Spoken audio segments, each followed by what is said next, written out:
তুমি মুসলমান হয়েছো ঠিক, কিন্তু তোমার মুখ থেকে জাহান্নামের দুর্গন্ধ এখনো যায় না।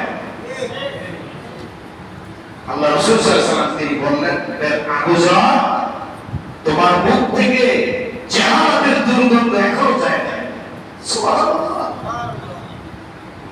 আল্লাহ রাসূল সাল্লাল্লাহু আলাইহি ওয়াসাল্লাম যখন এইভাবে বললেন, আল্লাহ রাসূলের সাহাবী হযরত আবু যর তিনি যে কি করবেন, হযরত আবু যর বলেছে, আমার মনে চাচ্ছিল আমি যদি মাটির ভিতরে কেন হয়ে যেতাম আমার জন্য ভালো ছিল।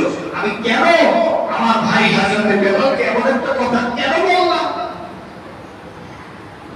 নামাজ শেষে হযরত বেলাল রাদিয়াল্লাহু তাআলা কে হযরত আবু যর রাদিয়াল্লাহু তাআলা তিনি পাথরে মাপ চাইলেন।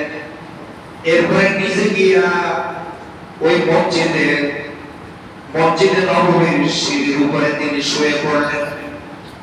সাহাবায়ে কেরাম মসজিদ থেকে নামবেন, এমন সময় থেকে হযরত আবু যর মসজিদের সিঁড়ির উপরে শোয়া। হযরত আবু যরকে বলল, আবু যর, এটা তো শোয়া যায় কেন, তুমি কেন এখানে শুয়ে পড়েছো?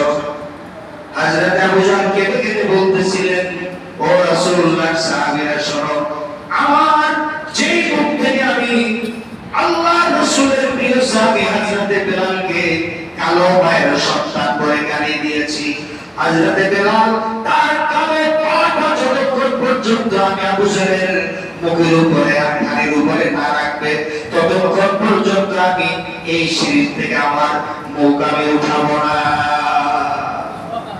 সুবহানাল্লাহ। সুবহানাল্লাহ। এই শব্দ কিভাবে দূর করেছেন বিশ্বনবী মুহাম্মদ রাসূলুল্লাহ সাল্লাল্লাহু